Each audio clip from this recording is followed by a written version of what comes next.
Bom, obrigada, professora Vanessa, né, o Luan, que fez o nosso convite. Então, aqui para não falar demais, né. Quero agradecer também aos participantes que estão aqui para ouvir. A educação ambiental normalmente é um tema deixado um pouquinho de lado, né, pelas pessoas, e ele tem tido um papel muito importante na melhoria de vida das pessoas ao longo do tempo, né. Então, eu espero contribuir com essa primeira live, né, é a minha primeira live também, então estou um pouquinho nervosa, né? Mas vamos lá. O Luan me deu 2 horas para falar, né? Falei com ele que a gente vai tentar manter um tempo aí de pelo menos 1 hora e meia, né? Para a gente poder ter tempo para que vocês participem, perguntem, mandem os questionamentos de vocês no chat. Né? Eu gostaria realmente que vocês participassem, mandassem as dúvidas, né? Para ficar uma coisa bem interativa. Né? O educador ambiental tem muito do contato com as pessoas, de falar, de trocar informação, e de repente a gente se viu nesse universo digital, então está todo mundo aprendendo a fazer isso, né? E para começar, né, como a professora Vanessa falou, eu sou a Gabriele, eu sou bióloga, estou no parque há 7 anos já, trabalho com educação ambiental, hoje eu estou coordenadora, e vem desenvolvendo um trabalho ao longo do tempo dentro de... O parque sempre desenvolveu, desde 2006, uma educação ambiental voltada muito dentro da temática do que a gente chama de educação ambiental crítica. E é o que eu vou explicar um pouquinho para vocês hoje e como que ela pensa, né, como que ela pode auxiliar a gente, não só a passar por essa pandemia, mas a evitar novas, né, crises ambientais ou agravar essa crise que a gente está vivendo, né? Eu vou compartilhar uma tela, fiz uma pequena apresentação para ajudar vocês a acompanhar o raciocínio, né? Então, eu vou indo, voltando, e ao longo do tempo vocês vão mandando perguntas aí, o Luan vai sistematizando tudo e vai mandando para a gente. Beleza? Bom, vamos lá. Deixa eu ver se eu aprendo a fazer.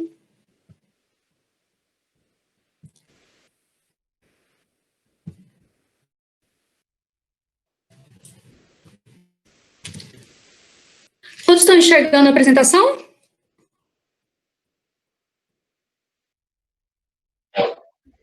Sim, tá tranquilo. Então, ótimo. Bom, o Parque Fioravante, o Parque Vida Cerrado, ele é um criadouro, né, científico para fins de conservação.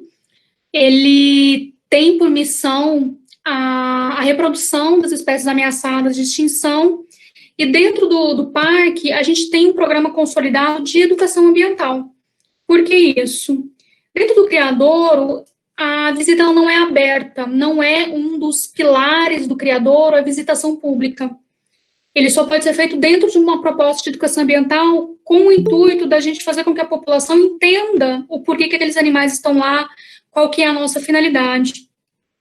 E ele surge em 2006, aqui em Luiz Eduardo, como uma iniciativa do Grupo Galvani, que já vinha dentro do seu expertise, eles tinham têm um braço social com o Instituto Lina Galvani, que desenvolve nas localidades ações através da escuta ativa com as comunidades onde eles estão inseridos.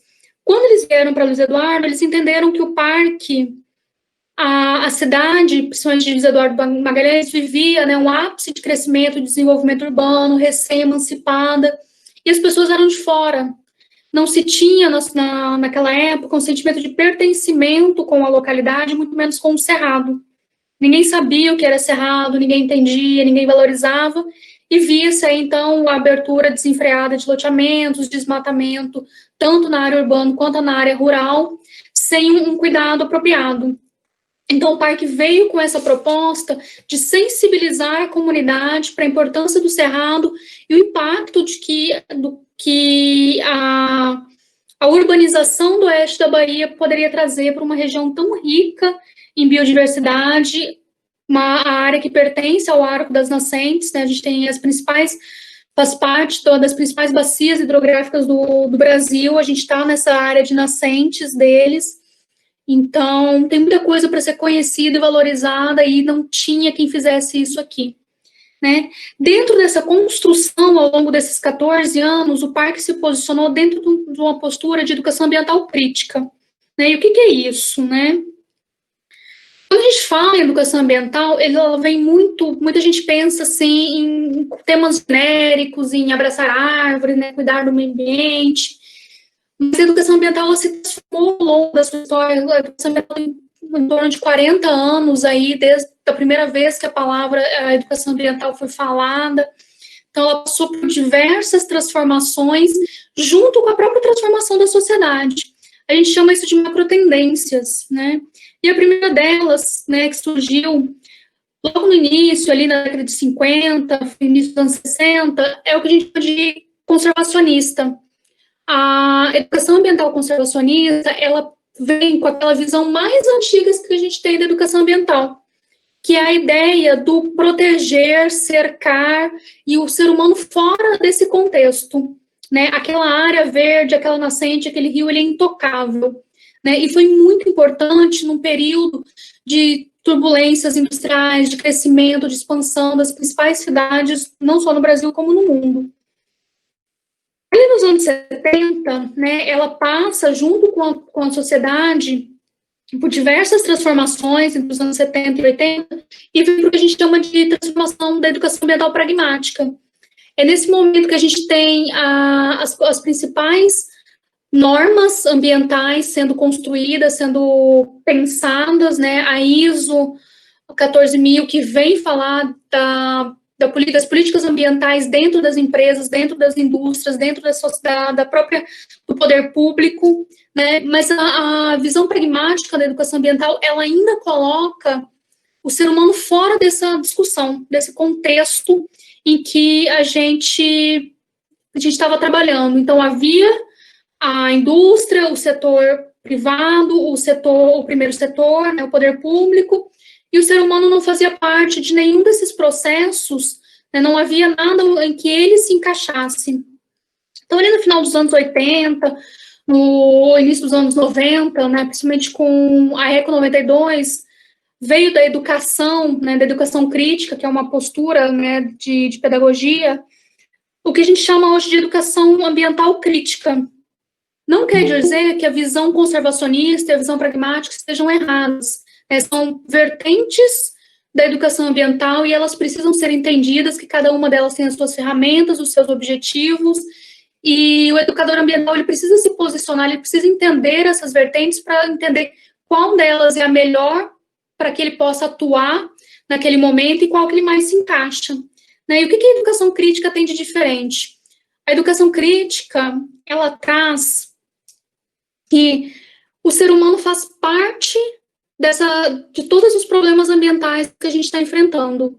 Né? Então, a crise ambiental, ela passa por um fator que era desconsiderado no outro. Então, se a gente olhar aqui, a gente tem, né, nas visões conservadoras, tanto a conservacionista quanto a pragmática, que o indivíduo ele fica isolado tanto da natureza quanto do processo de educação ambiental. Já na visão crítica, ela parte do princípio de que eu preciso entender a política daquele ambiente onde eu quero trabalhar, eu preciso entender qual é a formação ambiental daquele ambiente, eu não posso trabalhar da mesma maneira aqui no oeste da Bahia, lá no sul da Bahia, lá no litoral, mesmo que eu esteja no mesmo estado, são contextos ambientais diferentes, eu preciso entender isso. A história de formação, a cultura, né, daquele local, contexto econômico daquele grupo que eu vou trabalhar, né, qual é o nível de educação que né, permanece lá, e qual é o tempo, né? Essa linha precisa ser mantida, né? Então, né, fazendo um resumão do que é educação ambiental, o parque está trabalhando, né, tenta trabalhar dentro da educação crítica, onde a gente tenta construir isso bem, de uma maneira muito sucinta, mas que a gente consiga perceber o que levou antes, né, até aquela problemática que eu quero tratar, né? Deixa eu voltar aqui.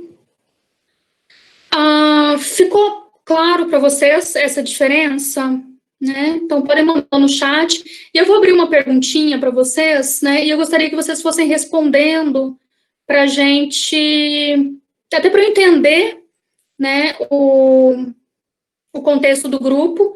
Eu vou mandar o link aqui no chat. Vocês podem clicar nesse link que eu mandei aqui e vão respondendo, né, essa perguntinha que ela vai aparecendo aqui, né? Ups.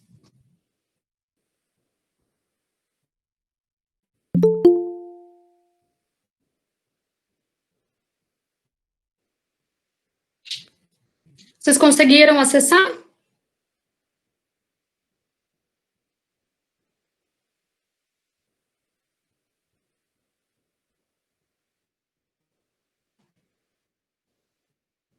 Vamos ver.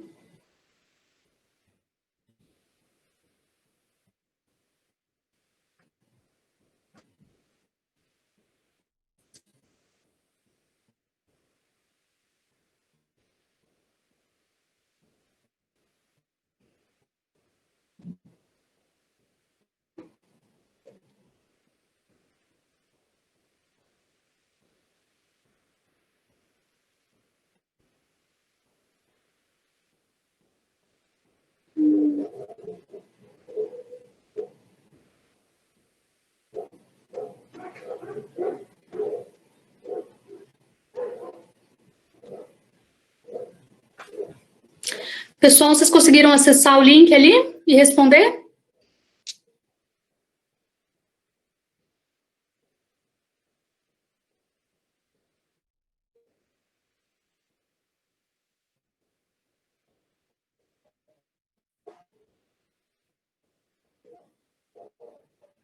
Ué.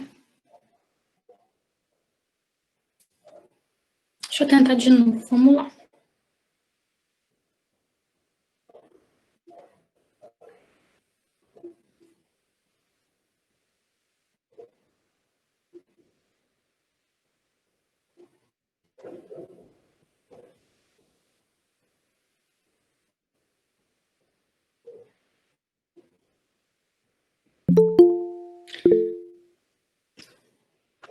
Bom, pessoal, não sei por que ele travou aqui, né, mas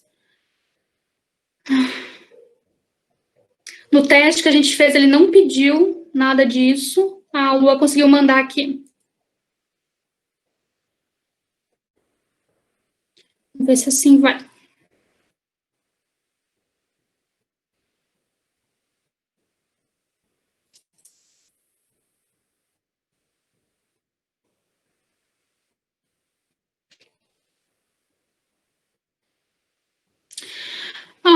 Bom, pessoal, só para a gente adiantar, então, depois a gente faz numa próxima um outro teste, Luan.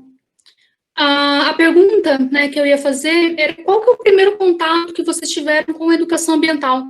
Podem responder no chat que... Vamos ver.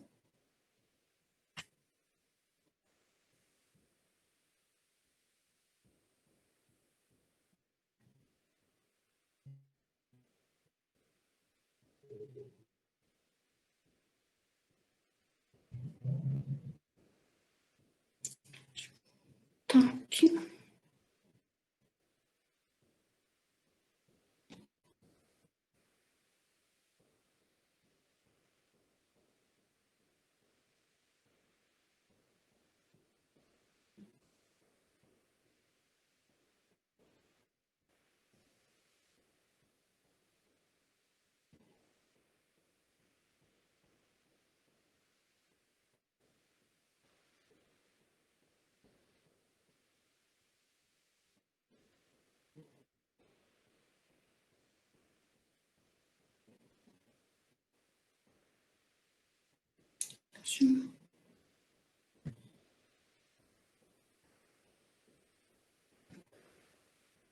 Liberou? O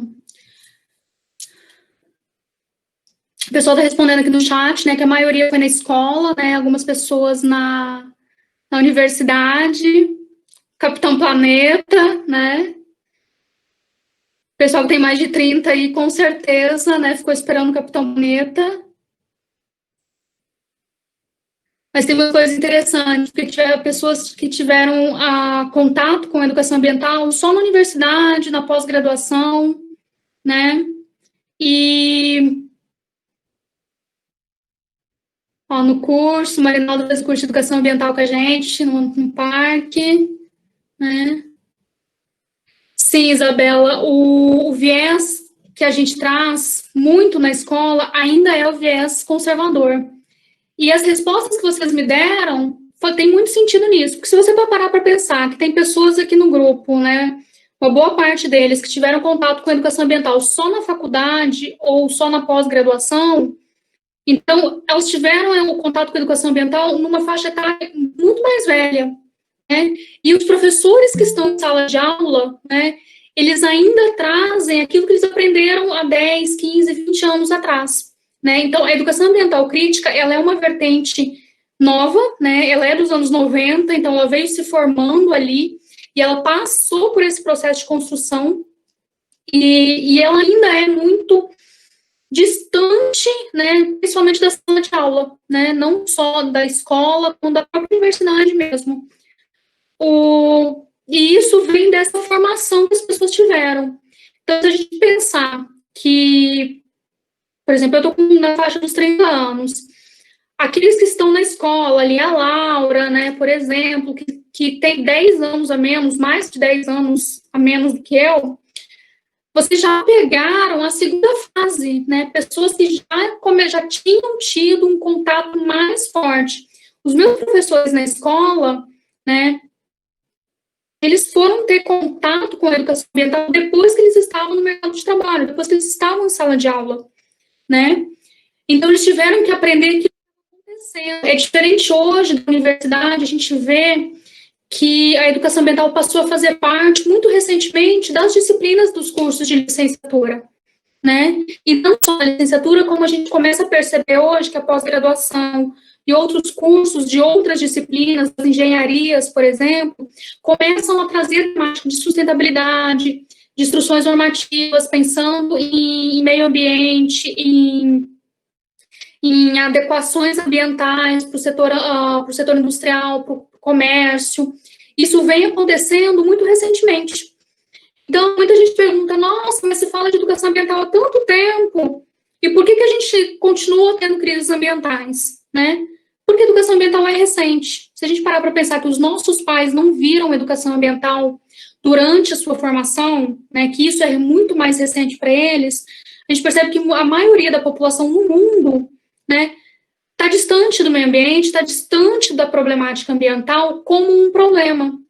Eu vi na infância, dentro da escola, que a água era um recurso infinito.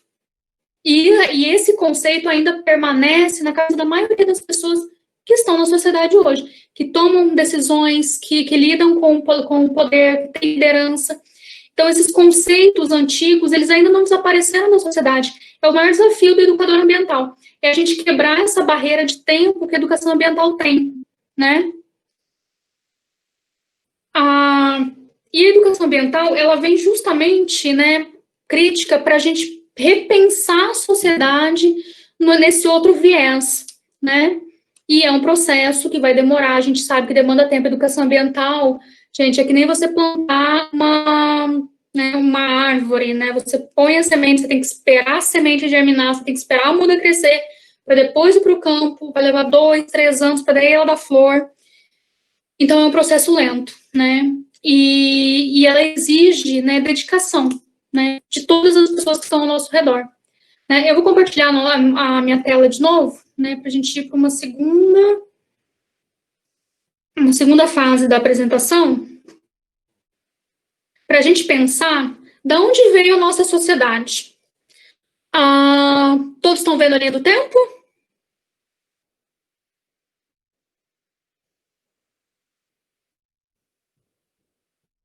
Não. Tá todo mundo vendo? Não. Não estou vendo também. Ainda não. Vou compartilhar de novo. Compartilhar. E agora?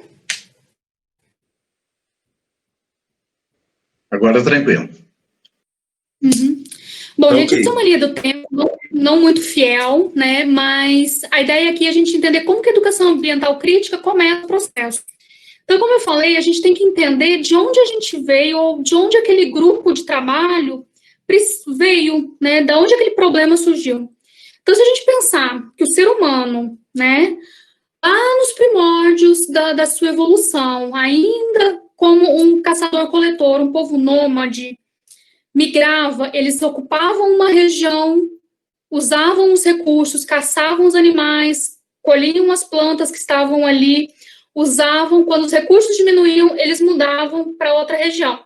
Não era assim? Isso permaneceu por muito tempo, né, até a gente ter as primeiras civilizações fixas, terem as primeiras formações das grandes cidades, né?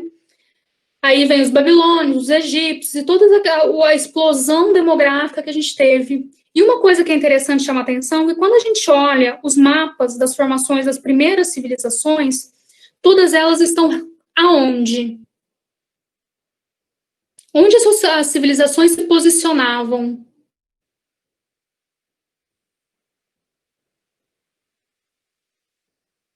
Alguém chuta?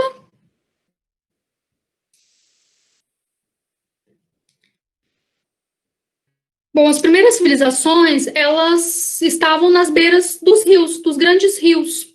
E isso não era à toa. Com o tempo, com a observação, porque o ser humano desde sempre foi um observador, ele percebia que na beira de rio ele tinha mais oferta de alimento, né, mais condições, tinha água fácil, e as civilizações se posicionaram ali. E o rio não só trazia o alimento, né, mantinha essa relação, a questão da sedentação, como eles também utilizavam o rio para descartar aquilo que eles não queriam mais, né? E se a gente parar para pensar, esse hábito, né, do descartar aquilo que a gente não quer mais na água, a gente faz isso até hoje, né? Os nossos esgotos, os nossos lixos, em geral, a gente costuma jogar para o rio, né? Ainda tem pessoas que pensam a água leva embora, né? Então, esse conceito, olha como ele é antigo na formação da história humana. E a gente quer mudar isso em 40 anos, né? Depois a gente tem, né, lá passar milhões, né, milhares de tempos, e a gente vem para a sociedade feudal, né, onde eu tenho aí o fechamento das populações dentro dos senhores feudais, e onde a gente começa a ter a opinião do rei ou do senhor feudal como verdade, né? Então, a opinião de uma pessoa valia. Então, o que ele falava, e nessa época constrói-se, né, para poder fazer com que o feudo realmente fosse importante para aquela sociedade, a discussão de que a natureza era perigosa, haviam monstros na natureza, né, e que era um lugar perigoso. A floresta se torna um local perigoso. Então, as pessoas se protegem dentro dos feudos. E a gente traz isso dentro das nossas histórias, né? O lobo mau, com o chapeuzinho vermelho, os três porquinhos. A gente vem trazendo isso, né, dentro da nossa cultura lá, né, de mais de 1000 anos atrás. Depois os feudos desaparecem, a Idade Média né, desmorona, e a gente vem na Idade da Razão ali, com a necessidade de tirar a opinião, né, do rei ou do misticismo que envolvia nos feudos, e a gente volta com a ideia de um pensamento cartesiano, um pensamento claro, onde a lógica se sobrepõe. E nesse momento, o homem precisa se tornar um ser superior, né? A imagem e semelhança de Deus nesse momento, um ser supremo. E ele permaneceu assim, né, até os dias de hoje. As grandes navegações se seguem, e se a gente pensar lá na primeira figura, as grandes navegações, ele é um processo natural, porque o ser humano, o Homo sapiens na sua formação, ele é um migrante, ele é um desbravador, né? Ele tem isso como característica sua. Só sobreviveu as tribos e os povos que migravam em busca de alimento. Então, esse sentimento, ele faz parte da nossa formação social, cultural, né? Depois disso, a gente vem para a Revolução Industrial, que foi um marco na sociedade humana, e é um marco também na própria, como a sociedade passa a interagir com o meio natural. Nesse momento, mais do que nunca, há necessidade de dominação do meio ambiente, né? E, principalmente, dentro da Revolução Industrial, tornou-se chique, né, vamos falar assim, se tornou uma busca do desejo, o produto industrializado, manufaturado ali. Então, as pessoas passaram a desejar não mais o produto natural, não mais o alimento da roça, não a roupa que se fazia em casa, mas havia um desejo pela busca do produto que era feito pela indústria, né? Então, todos queriam estar nas cidades e todos queriam consumir esses produtos industriais. E o plástico, né, nosso grande amigo plástico, surgiu nessa época também, no final do período da Revolução Industrial, como uma solução para muitos problemas. E a Revolução Industrial também trouxe uma outra questão para a gente, que é o descarte. Se eu quero produzir mais, as pessoas precisam descartar. Então, as coisas começaram a ter esse viés do consumismo desde a época da Revolução Industrial. Eu coloquei uma foto também de guerra, né, para a gente falar um pouquinho tanto da Primeira quanto da Segunda Guerra Mundial.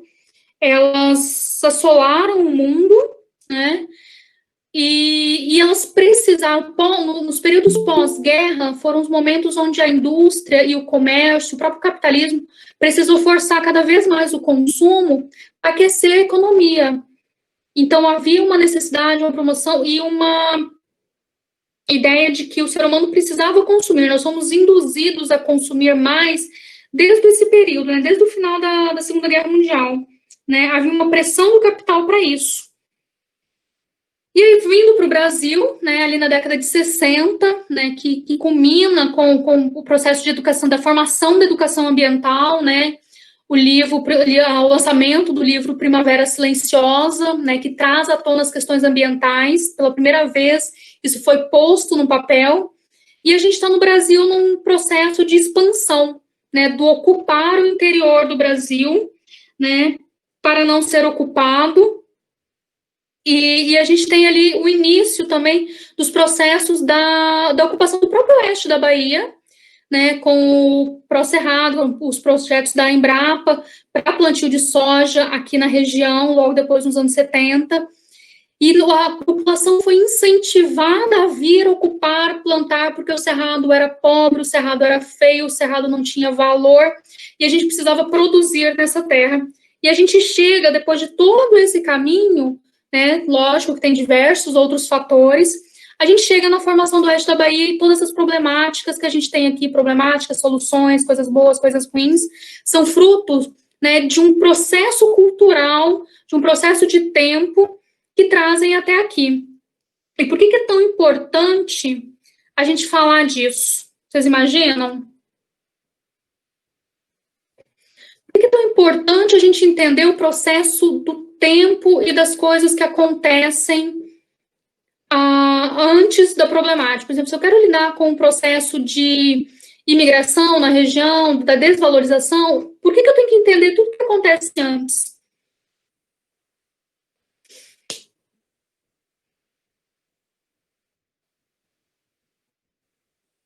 Faz parte do contexto. O que mais? Né?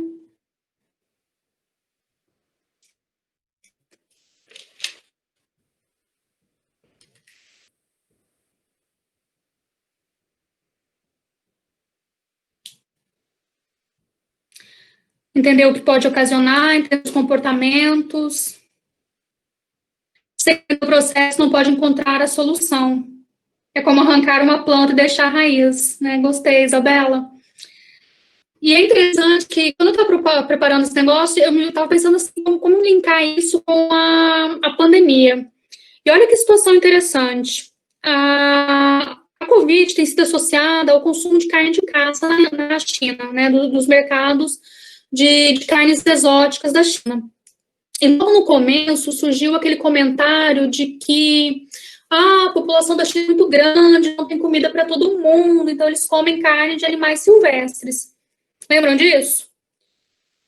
A gente vai estudar a China, vai entender os mercados, e aí a gente descobre que quem consome carne exótica na China não é a pessoa que não tem acesso à carne, não é a população carente da China, é o rico. A carne de caça, a carne exótica na China está relacionada às questões de poder, né? Então, você servir um banquete de carnes exóticas e principalmente de animais ameaçados, isso te mostra para a sociedade, para os seus convidados, o seu status. Aí, se eu vou criar um projeto de educação ambiental, que aí eu vou entender que a educação ambiental crítica ela é um processo de intervenção. Eu tenho um processo, eu tenho um problema e eu preciso intervir naquela situação.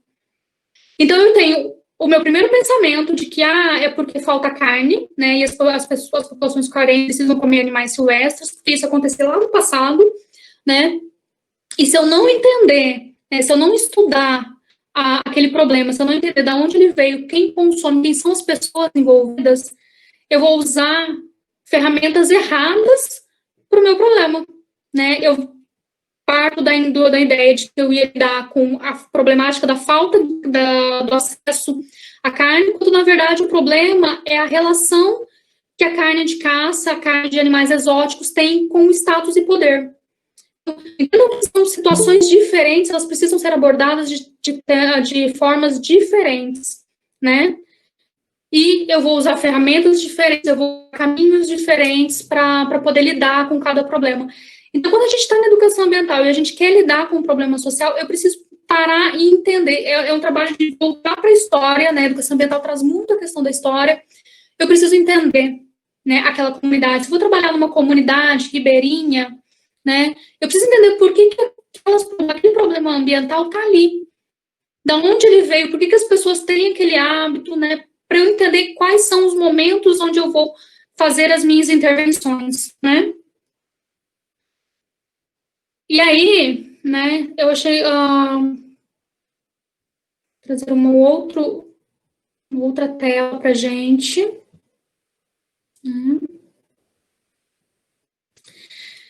Algumas pessoas provavelmente já viram, né, esse gráfico do consumo de recursos naturais do planeta até o ano de 2019. Ele é feito por um algoritmo, né, e ele calcula o quanto de recurso a população consumiu naquele ano.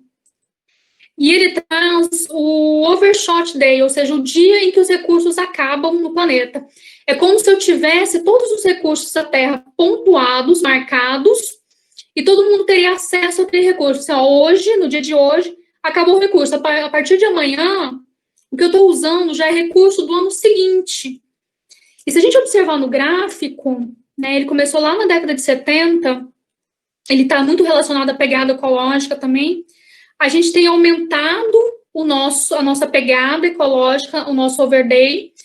Está relacionado com o crescimento da população também, mas chama atenção que cada ano a gente está consumindo mais cedo o recurso do ano, né? O ano passado, no dia 1º de agosto, no dia 2 de agosto, nós acabamos com todos os recursos que a população mundial teria para passar 365 dias. Então, assim, faltou praticamente 6 meses, que se a gente fosse realmente um supermercado, se fosse uma despensa, teria acabado os nossos produtos. Nós estamos com uma média de consumo no mundo de 1,75 planetas, né? Isso é um ponto para a gente pensar de onde vem a crise ambiental. A gente está consumindo além. E não só a questão do consumo, mas do descarte, do mau uso, dos conflitos, né? Conflito por água, conflito por energia, por petróleo. Tudo isso está relacionado a essas questões de que falta recurso para todo mundo. Lógico que 1,75 não é igual para todo mundo. Eu tenho países que consomem menos que isso, e eu tenho países que consomem muito mais. Né? Ele 1,75 foi a média do ano passado para o planeta. Né?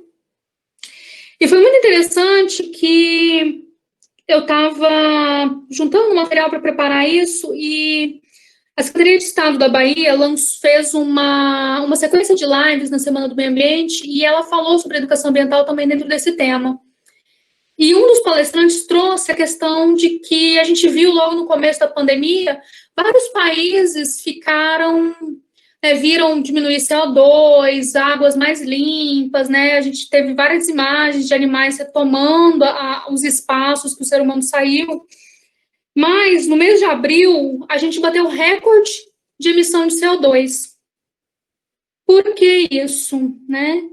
Porque esse efeito de consumo e esse efeito no planeta da emissão de CO2, do consumo de recursos, da poluição, ele não pode ser uma ação pontual, né? A gente tem aí os efeitos cascatas e outros fatores que gerenciam isso. Então, a crise ambiental não vai acabar se todo o planeta resolver mudar amanhã. Isso precisa ser ações de longo prazo. Eu preciso realmente mudar os meus hábitos de vida em relação ao planeta. E o ser humano costuma ser imediatismo. Então, eu vou ficar uma semana sem andar de carro. Na semana seguinte, eu quero que o planeta esteja resolvido. Então, os lockdowns, né, a própria pandemia surtiu efeito, mas voltando à normalidade, se a gente voltar naquele mesmo ritmo, esse tempo que a gente ficou fechado, ele não vai ter efeito, né? Principalmente para essa relação que a gente tem de querer as coisas para ontem, né? Outra coisa que chamou atenção foi o salto das compras online. Elas já eram esperadas, as pessoas estão em casa, não podem ir ao supermercado, não podem ir às lojas, vão consumir produtos online. Mas o que chamou atenção é que o consumo que aumentou drasticamente foi de produtos que a gente chama de produtos não essenciais, né? E aí eu pergunto para vocês podem responder lá no chat. O que é um produto não é supérfluo e o que é um produto essencial para vocês? Ele é igual para todo mundo? Ups.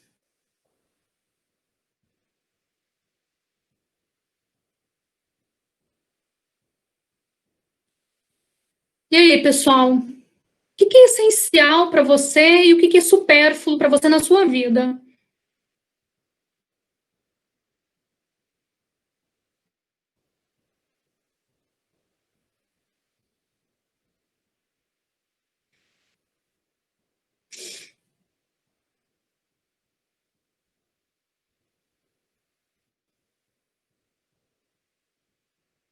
Aí coloca para mim o que vocês acham essencial e o que vocês acham supérfluo. Por exemplo, na minha vida isso seria supérfluo. Eu tenho, né, mas se eu precisar ficar sem, tá tudo bem.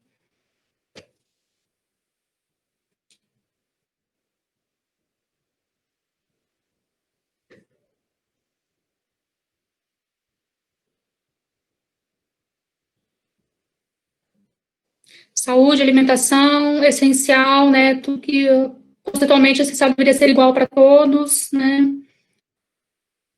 E aí fica a pergunta: será que o que as pessoas tratam como essencial é de fato igual para todos? Produtos farmacêuticos, alimentação, higiene, que contribui para a sobrevivência, né? E o que vocês acham que é supérfluo na vida de vocês, que vocês consomem, que é o que a gente consome, mas não é necessário?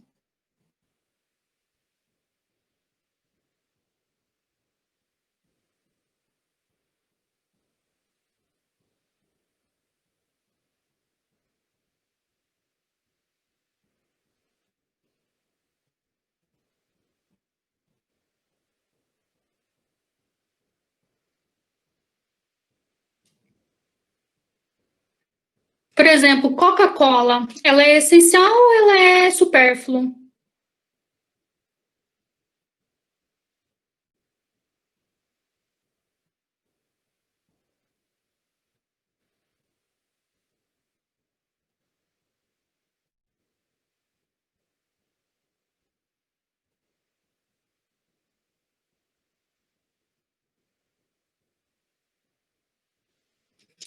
Tá faltando o que é supérfluo aí, pessoal.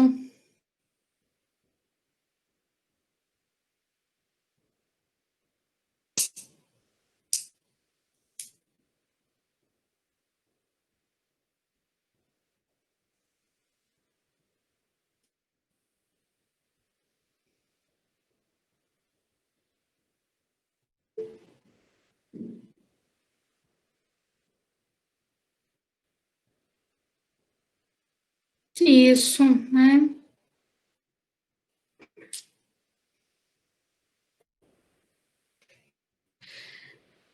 Legal, Rafael, assim, eletrônicos em excesso, né? Vastidão de roupas, sapatos, bolsas, né? Produtos da moda, produtos mais famosos.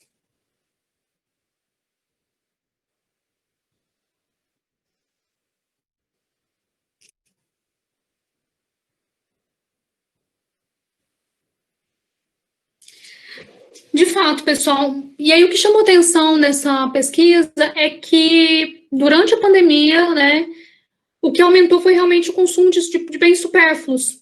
E isso está muito relacionado com a ideia que foi vendida de que vender, do que consumir, né, trazia felicidade, fazia bem para a mente. A gente vem dessa ideia, dessa política, né, que incentiva o consumismo, ou seja, a moda, né, ela vai e vem, né, toda estação tem um lançamento de uma coleção nova para incentivar o consumo, né, porque usar o sapato da coleção passada é um crime para muitas pessoas, né, enquanto outras pessoas no mundo, milhares de pessoas não têm o que calçar, né, e essa desigualdade entre supérfluo e necessário e essencial é o que causa aquele consumo do planeta excessivo, né? E que vai bater na crise ambiental, né? De que a gente realmente precisa mudar a forma que a gente enxerga o planeta, como as pessoas se relacionam com o consumo, né? Vamos lá para mais uma perguntinha, né? Uhum.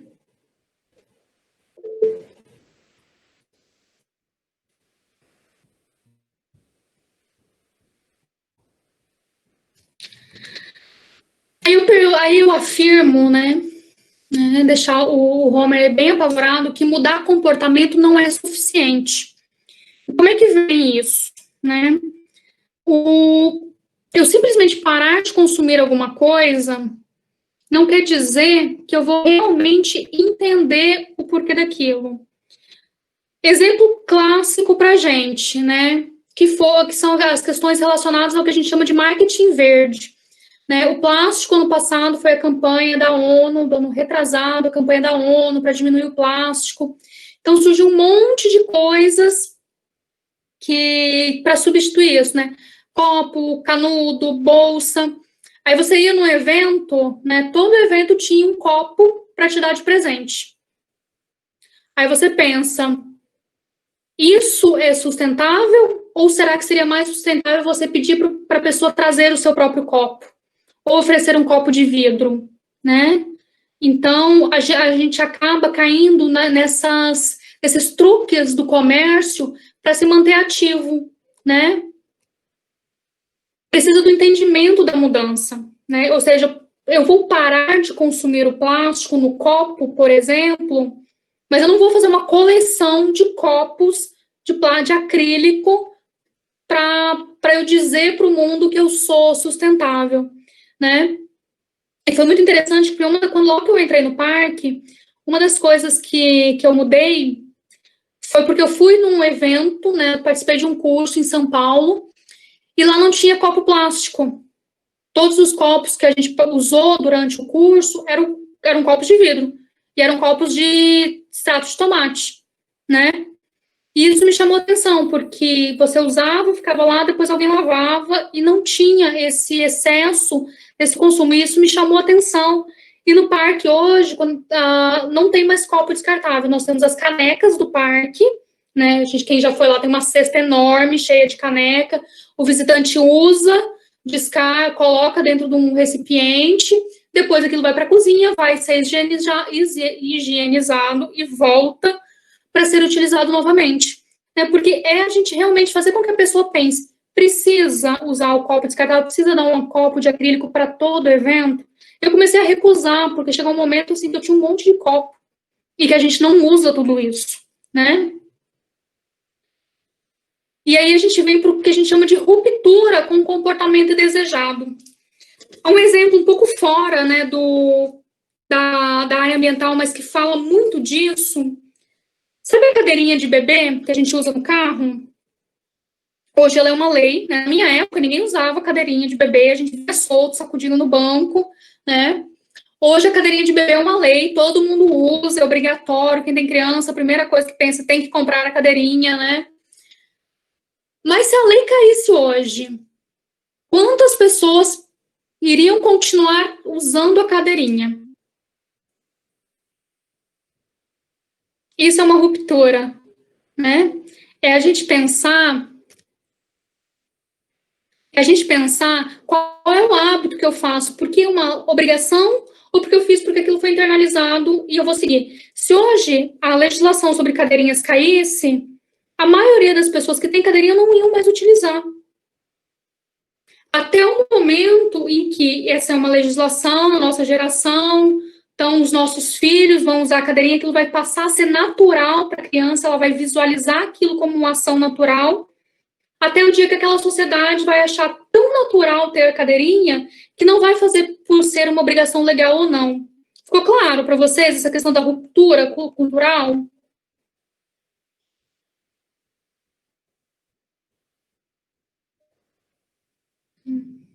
Legal, Dani. Então, e a gente, quando a gente para, por isso que eu falo que a educação ambiental é um exercício diário, porque a gente tem que ficar de olho nessas coisas o tempo todo, né? Chega assim, às vezes a gente pensa assim, nossa, sabe? A gente é bombardeado o tempo inteiro para cair nesses truques. E a gente precisa pensar o que eu faço, né? Por obrigação, por imposição, porque a sociedade quer, ou eu faço porque eu tenho um entendimento de que aquilo é o correto, né? Então, eu acho que essa questão da gente pensar nesses exemplos, né, e a gente vai internalizando essa reflexão para que a gente não caia, né, nesses truques, né? Deixa eu só voltar aqui para o próximo.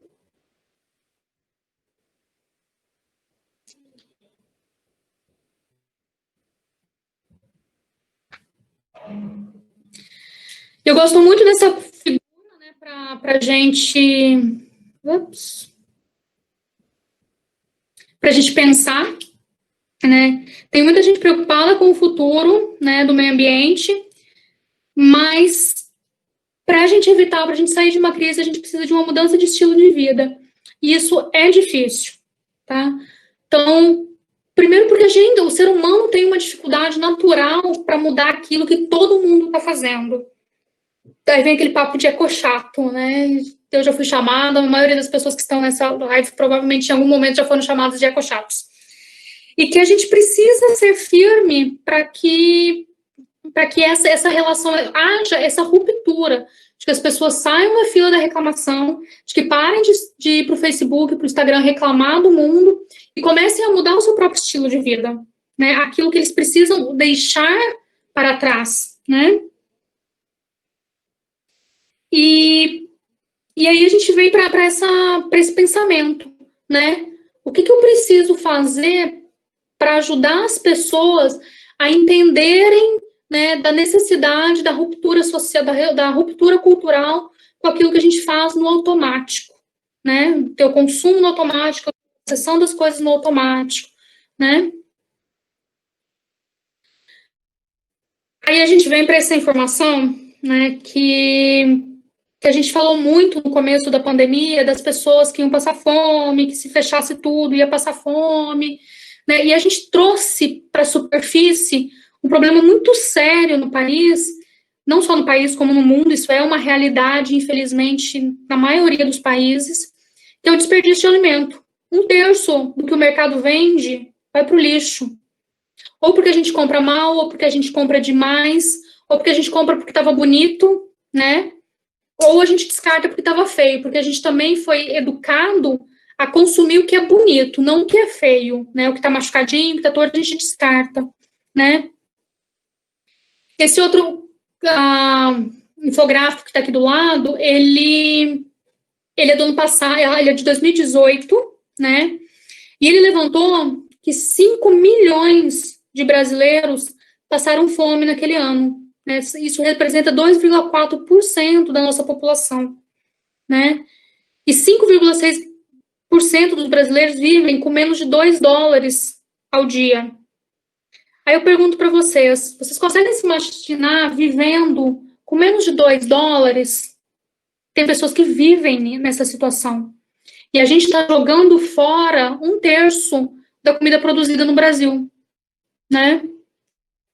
E quando eu falo que a pandemia trouxe isso à tona, é porque as pessoas pararam para olhar assim, nossa, tem pessoas que passam fome. Então, houve né, se a gente pensar num ponto positivo, é que em momentos de dificuldade, em momentos de crise, o ser humano tenta dar o melhor dele. Então, a gente tem visto muitas campanhas de doação de alimentos, muitas campanhas de auxílio das populações, e que a gente espera que chegue nessas populações mais necessitadas. Porque a pandemia, a guerra, né, e todas essas situações que assolam o mundo, elas não vão atacar todo mundo da mesma maneira, né? As comunidades mais carentes, os menos favorecidos, eles são os que mais vão sofrer. E dentro da educação ambiental, a gente tenta preconizar como, né, diminuir esse fosso social e como que a minha postura pode ajudar o próximo, né? Pensando, né, que, principalmente na questão dos alimentos, né, a gente tem essa necessidade de ir sempre fazer essas compras e acaba descartando muita coisa, né? E a gente precisa repensar essa questão, porque parece que a gente sempre vai passar fome, né?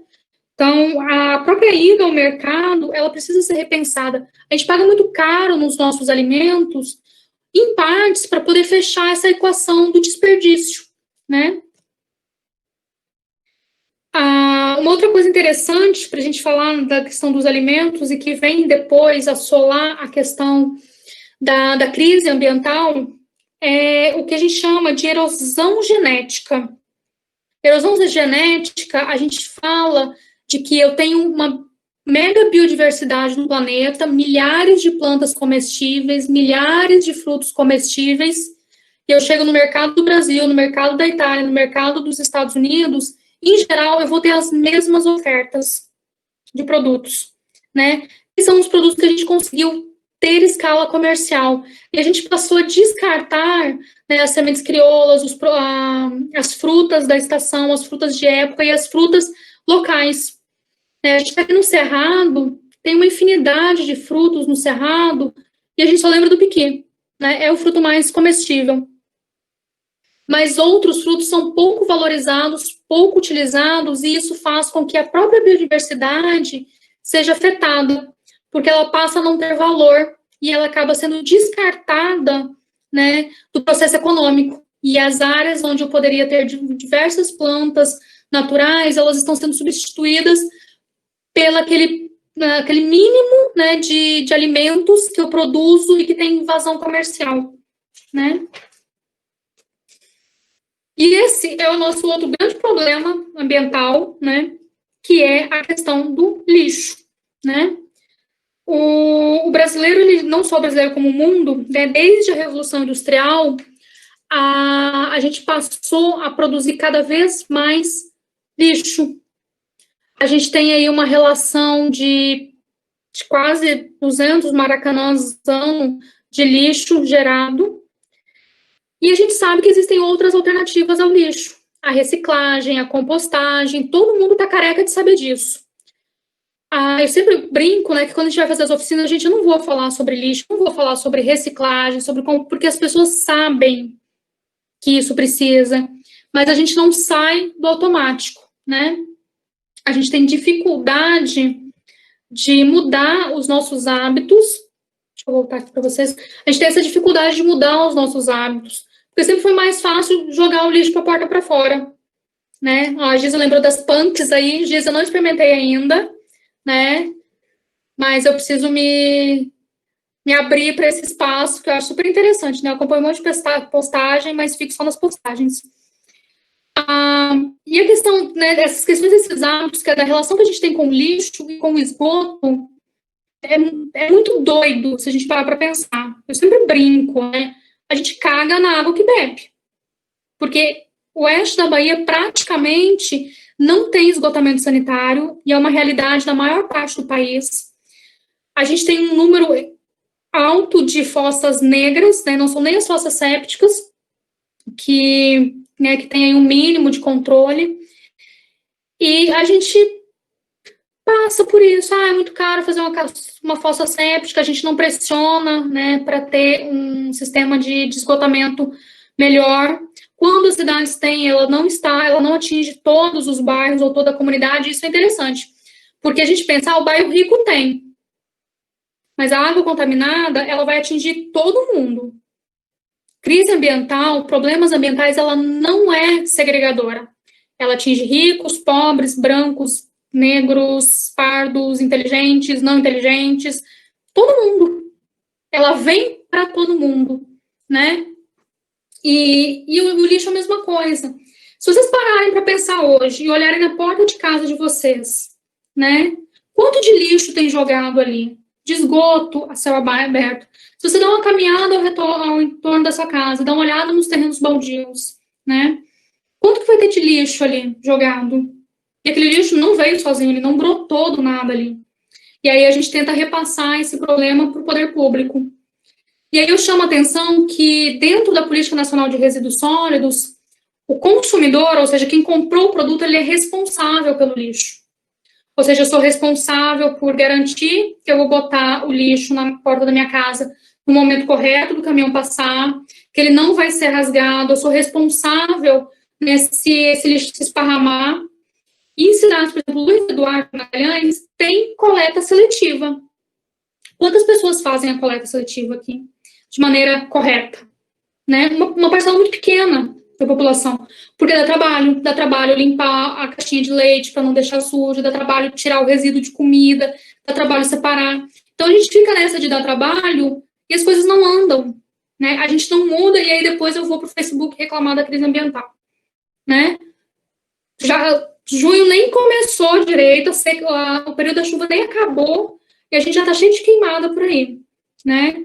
Fazendo mal para a saúde de todo mundo, porque também com a fumaça levanta, ela vai para todos os lados, e a gente não tem essa consciência, não é nenhuma consciência, é essa vontade, né, de mudança, de não, vou fazer diferente, né? E é todo dia, todos os dias, até isso virar um hábito, e a gente ter a ruptura, né? Só para você ter uma ideia, no Brasil, né, desculpa, no mundo, 30% das causas de morte de crianças até 5 anos são causadas por diarreia ou pneumonia, né? Diarreia representa 14% das mortes de crianças até 5 anos. Diarreia está relacionada a problemas ambientais e problemas de saneamento básico, de lixo e de água não potável, né? E esse é um problema que acompanha a humanidade desde que a gente estava lá nas primeiras civilizações, na formação das primeiras civilizações. A gente vem cozinhando esse problema e a gente não consegue achar uma solução. Porque a solução vem de uma mudança de postura, e aí que entra a visão crítica da educação. Eu preciso formar uma comunidade para que ela se interaja do problema, ela entenda o problema, né? E que ela comece a construir soluções e que ela se organize para cobrar, né? Mas a cobrança, ela precisa vir de uma mudança de atitude. Ou seja, não adianta eu cobrar que o município tenha coleta seletiva se eu não vou fazer a coleta seletiva, se eu vou jogar o lixo na minha porta e o gari e o coletor que resolvam. Não. Eu tenho a minha parcela de responsabilidade nisso, né? E a gente parte, né, dentro da educação ambiental, desse discurso de que nós somos responsáveis todos os dias por essa mudança, né? E aí vem para essa questão de como tá, né, a porta da sua casa, como é que tá o seu bairro, né? Barreiras também tem muito problema com esgotamento até hoje, né? Luiz Eduardo tem muito problema com questão do lixo, com terrenos baldios, com queimadas, né? E a gente vê isso se repetindo todos os dias. Luiz Eduardo Lixão, né, virou, a gente está, né, conseguindo no processo de resolução, né, ele está saindo da área, está indo para um aterro sanitário, mas por quê? Porque o lixão de Luiz Eduardo está no meio da cidade. Então, as pessoas passam todo dia por ali, vê o problema e se incomodam, porque é do lado de bairros, né, de classe média. O lixão de Barreiras está fora da cidade. Não é um problema que as pessoas enxergam todo dia, e principalmente a população que foi empurrada para o lado do lixão é a população mais menos favorecida. É aqueles que não tiveram dinheiro para estar no centro e foram empurrados para a periferia, né? E eles se submetem a essa condição, né, por não terem outras condições de vida, né? E a educação ambiental precisa forçar isso. A crise ambiental, ela vem para todo mundo, e a gente precisa equalizar isso. Não é porque eu não estou vendo lixão, eu sei que tem pessoas morando perto, que eu não vou me importar com esse problema. Eu preciso pressionar junto para dar poder para essas pessoas, para que a qualidade de vida dela melhore, né?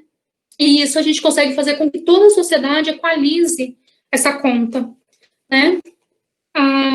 Para que daí a gente venha quebrar um dos nossos paradigmas mais antigos, né, dentro da ecologia, né? Que é o que a gente chama, né? A gente ainda vive a sociedade do ego, lá formado, lá no final da Idade Média, né, com o homem como topo do mundo, e ele subjuga toda a natureza abaixo dele, né? E a gente sonha, né, pelo menos o educador ambiental, o ecólogo, os conservacionistas, né, as pessoas mais sensíveis a essa causa, eles sonham com uma sociedade do eco, né? Por que do eco? Porque vem da ecologia, do casa comum, e vem principalmente de que somos uma conexão. Todos nós dependemos um dos outros, né? Do ambiente mais equilibrado, do ambiente mais saudável. A gente busca intimamente por essa relação de que a gente vai conseguir uma vida melhor para as pessoas, né? E a dominação do homem, né, ela não vem só sobre a natureza, mas ela vem também sobre os sentimentos por muito tempo, né? A sensibilidade, ela foi vista como uma coisa ruim por muitos anos, né? E a gente precisa repensar isso para buscar o que a gente quer de sociedade. Quando eu vou preparar uma oficina de educação ambiental, quando eu vou trabalhar com uma pessoa, com uma comunidade, ou se eu quiser conversar com meu vizinho, com um amigo sobre essas questões ambientais, eu preciso entender em que momento que ele está e como tocá-lo para que essas coisas, para que ele perceba, né, que ele faz parte desse processo inteiro, né? E aí a gente vem com essa necessidade, né, e a pandemia trouxe muito isso, essa necessidade da gente nos reencontrarmos com o nosso eu ambiental. Aquele ser, né, humano que ficou lá na sociedade feudal, pré-sociedade feudal, que tinha na natureza os seus alimentos, os seus remédios, aquele ser humano lá da sociedade indígena, que tem os remédios vistos na natureza, que conhecem os ciclos da natureza, que conseguem olhar para o tempo, né, entender se vai chover, se não vai chover, se vai ser um ano bom de colheita, se não vai. A gente abandonou isso em troca de uma razão cega, né, de uma razão onde precisava dominar a natureza e subjugar as forças da natureza. E nessa subjugação da natureza, a gente chegou na pandemia. E aí eu pergunto para vocês, por que a gente está tão nervoso com a pandemia? Por que tem tanta gente apavorada com ela? Vocês já pararam para pensar nisso? Por que a pandemia deixou tanta gente desesperada? Vamos lá no chat, responde. Quem tá nervoso com a pandemia aí? E por que vocês acham que a gente está tão nervoso, que as pessoas estão assim, meu Deus, né? Vocês têm alguma ideia?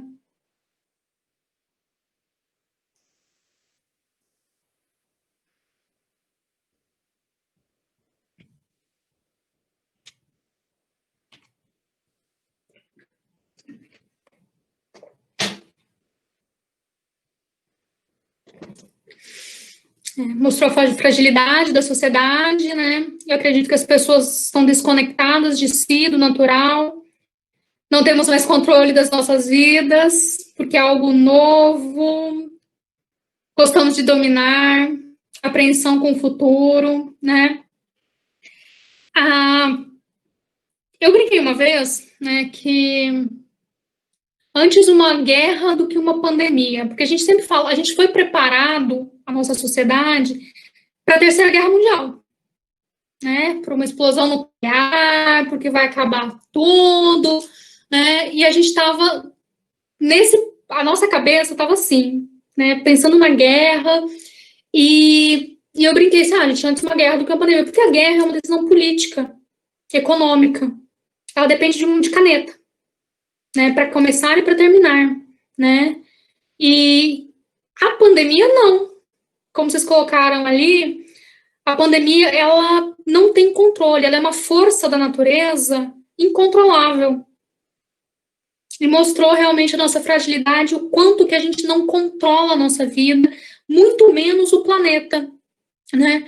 Então, a pandemia veio escancarar, né? A Covid veio escancarar o quanto que a gente não tem controle das coisas, o quanto que a gente só precisa deixar o planeta seguir, né?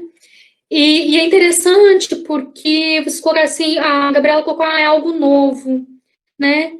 Mas se a gente parar para pensar, não tão novo assim, porque o planeta já vinha dando sinais, né, de pequenas endemias, pandemias, as doenças sempre estiveram presentes no nosso planeta, né? Mas a gente nunca levou a sério. A nossa geração não tinha passado por uma situação de não ter controle sobre alguma coisa, e principalmente de algo invisível. Mesmo que a nossa geração ainda, principalmente acima de 30 anos, né, a gente tenha visto, né, na infância a questão da AIDS, que foi uma pandemia, é ainda uma doença problemática, sem cura.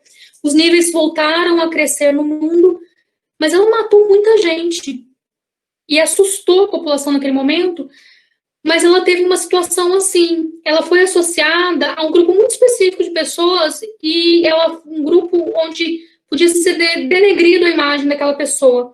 Eram os homossexuais, as prostitutas e só isso. Ou seja, a pessoa que era certinha, quadrada, ela não tinha problema, ela não ia pegar. Então vendeu-se essa imagem e era uma doença que conseguia ser escondida, né? Então ela passou despercebida e nós controlamos, né, a situação, mesmo não achando uma cura, mesmo não tendo um tratamento definitivo. Já a Covid veio dizer, olha, então, não tem essa de só grupo de risco, eles vão ser os que mais vão ser afetados, mas vai pegar qualquer um, vai atingir todo mundo, e a gente vai precisar lidar com isso. Então, o nosso nervosismo, a nossa ansiedade vem do que a gente não estava preparado para isso. Né? E aí, só para reforçar essa questão do quanto que ela não é nova, né, eu peguei um material sobre as grandes pandemias do mundo, né?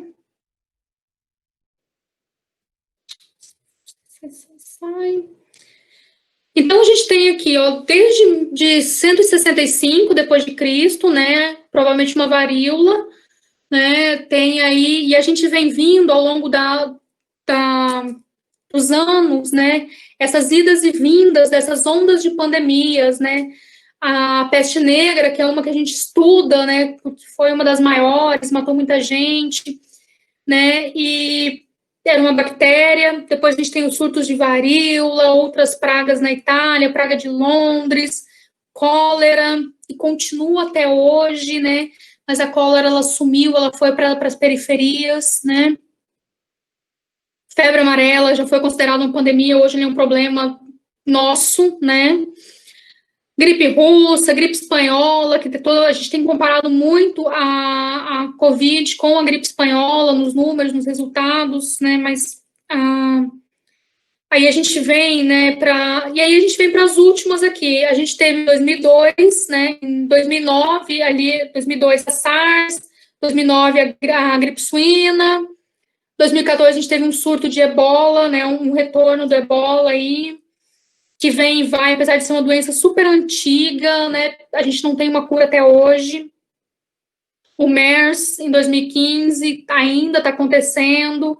e a Covid em 2019. Então, se a gente parar para pensar, a gente tem aqui diversas pandemias que aconteceram no mundo ao longo da nossa existência. E se a gente olhar aqui para o tipo de pandemia, chama atenção que elas, praticamente todas elas têm uma origem animal, de dois tipos. Ratos, baratas, pulgas, que são animais relacionados à sujeira, né? Olha a falta aí de saneamento básico, né? E as doenças relacionadas a animais silvestres. São os dois grandes grupos que a gente tem aí. Essas doenças, em geral, estão relacionadas principalmente ao consumo dessas carnes ou à aproximação com esses animais, né? E é muito interessante que a gente olhe isso para entender, né? Muita gente tem falado assim, uma pandemia pode surgir a qualquer momento. Sim, por que isso? Porque esses vírus, essas bactérias que estão nesses animais, eles vivem em harmonia com o corpo daquele hospedeiro. Se em algum momento ele entra num novo hospedeiro, ele pode ou não fazer nada, ou ele pode simplesmente causar uma reação, uma doença, que aí a gente vem para que são as que causam problemas para os seres humanos, né? E é interessante que, se a gente parar para pensar, a maioria dessas doenças não tem vacina. E aí a gente tem aquela ideia hollywoodiana de que, vai estudar um pouquinho, em 6 meses a gente tem uma vacina. Não. Principalmente vírus que muta, como é o caso dos coronavírus, né, dos Covid, são extremamente difíceis. A gente não entende como eles funcionam e, principalmente, não tem investimento suficiente para vacina no mundo. Não é um problema só do Brasil. Não se investe, né, grandes recursos, né, em vacinas. Por exemplo, para o MERS, chegou-se muito perto da vacina, mas como o número de mortes foi tão baixo, retirou-se o investimento da vacina, né, para investir no tratamento. E aí a gente está aí ela continua, né, matando em pequenas regiões, ela foi controlada, mas aí a gente tem a Covid de novo, e provavelmente nós vamos ter outras, e isso vai voltar, sempre ter essas idas e vindas. Eu espero que não nessa, né, proporção, ou pelo menos que isso demore bastante. Mas a pandemia, por mais que a gente tivesse essa ideia de que é algo tão distante, ela fez parte da evolução humana, ela faz parte da nossa história, e a gente precisa aprender a aprender com os erros, que é outra coisa que o ser humano adora esquecer, né? Que é olhar para o passado e ver o que a gente precisa mudar, né? Olha quantas doenças aqui foram causadas por falta de saneamento básico, né? A febre amarela, que está relacionada ao aumento de um mosquito, que está relacionada a desmatamento, né? A desequilíbrio ambiental, né? Então, eu não vou entrar muito na questão das zoonoses, porque, pelo que o Lua comentou, haverá outros momentos para isso ser discutido, mas eu acho importante a gente deixar claro o que é uma zoonose, né? A zoonose é uma doença, né, uma patologia que migra de algum animal, onde ele é um hospedeiro, que está em equilíbrio, e vem para a sociedade humana, né, e causa uma doença, né? Elas são as chamadas zoonoses, né? A gente tem aí a raiva, que é a mais antiga do mundo também, que está indo e vindo, e a vacina não é efetiva até hoje, né? E aí a gente tem essa ideia, né, de que a gente precisa, né, fugir do ambiente natural. Não, não é isso. A gente precisa aprender a conviver de uma maneira mais harmoniosa com ela, né? E aí, pessoal, eu queria entrar na segunda fase da nossa conversa, né, indo aqui já para o final. Tá. Que é a ideia dos novos olhares, né? Se a gente pensar que nós somos um animal racional, mas um animal, né? Que a gente faz parte de um todo. Qual a dificuldade que a gente ainda tem para buscar esse equilíbrio, né? Primeira perguntinha para vocês, né? Qual é a dificuldade que a gente tem para isso? E aí eu tenho uma mensagem que eu gosto muito de estar sempre reforçando, né, comigo, quando a gente trabalha a educação ambiental, né? que não adianta eu conhecer toda essa teoria que eu falei até agora, né, por 1h15, né, dominar todas as técnicas de ferramentas, de softwares, de manutenção, de monitoramento, mas quando eu toco uma alma humana, eu preciso ser outra alma humana. Eu preciso entender qual é a dor daquela pessoa, quais são as dificuldades que ela tem e como que eu posso dar a mão para essa pessoa e, principalmente, que essa pessoa possa me dar a mão para que a gente construa uma nova realidade, né? O professor, a gente dá muita oficina para professor no parque, né? E a gente fala muito isso. O professor está ali diante de uma turma de 30 alunos, né? Eu sempre começo as oficinas dizendo, olha, não quero pressionar os professores, né, que já têm uma carga excessiva de trabalho, mas está na mão de vocês. Tentar formar um cidadão que tenha um olhar um pouquinho mais gentil com o universo. E muitas vezes ele chega na sala de aula, ele chega na escola, com uma realidade de vida totalmente dura, não só por questões sociais, mas por questões psicológicas, por falta de carinho, falta de afeto. E a gente precisa tentar achar um jeito de construir essa ponte entre ele e a gente, para que eu entregue para a sociedade de volta um ser humano melhor. E isso me ajuda também, porque todos nós estamos conectados, né? E essa reconexão com a natureza, ela tem ficado muito clara nesse período. Diversas pessoas têm ligado para o parque, pedindo para o parque abrir, para a gente receber visita, porque há uma necessidade psicológica do ser humano do buscar a natureza. E isso não é à toa. A natureza, os ambientes verdes, eles remetem no nosso cérebro mais primitivo à ideia de equilíbrio. Então, no momento que eu estou desequilibrado emocionalmente, desequilibrado psicologicamente, realmente há uma necessidade da gente voltar para o ambiente natural e buscar o nosso ponto de equilíbrio.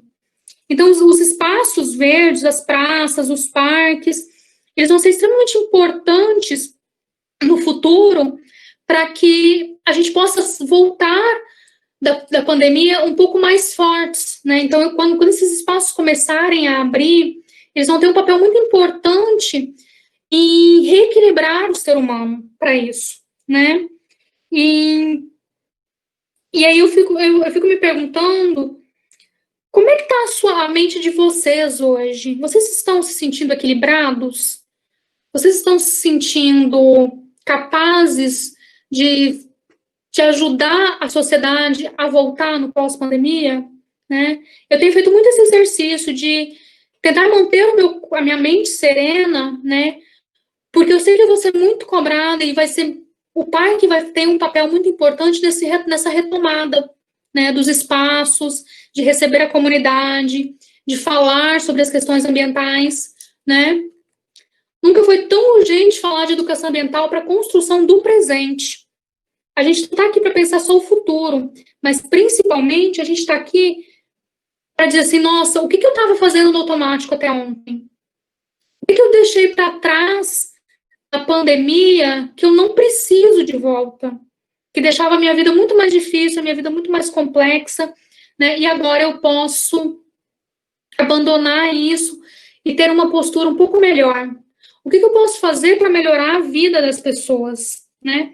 O que está em desequilíbrio na sua vida que a gente pode melhorar, né? Nós, enquanto educadores ambientais, enquanto ambientalistas, enquanto pessoas da natureza, a gente vai ter um papel muito importante para ajudar a sociedade, né? Eu sugiro muito meditação para as pessoas, assim, porque apesar de não ser uma adepta antes da meditação, durante a pandemia, uma das coisas que eu fiz foi preciso serenar a mente. Porque os primeiros 15 dias eu surtei. Fiquei nervosa, todo mundo surtou, né? Então, buscar por equilíbrio ambiental e sociedades justas precisam estar juntas. Nós não vamos resolver as crises ambientais, nós não vamos nos livrar de uma próxima pandemia ou de outras crises climáticas se nós não tivermos sociedades mais justas sendo construídas, onde as diferenças sociais sejam diminuídas. É impossível nós vivermos melhor sem abandonar velhos hábitos que não fazem sentido, né? a ideia que a gente tinha, né, das próprias idas ao mercado, trazer aquele monte de coisa, sem olhar rótulo, sem saber a origem daquele produto, sem saber se ele tem responsabilidade social, se ele tem trabalho escravo envolvido, né? A gente precisa se posicionar como um agente de mudança, de transformação e de pressão para a sociedade, né? Precisamos ser críticos nas nossas escolhas, porque por nós e por quem não tem o direito de escolha, né?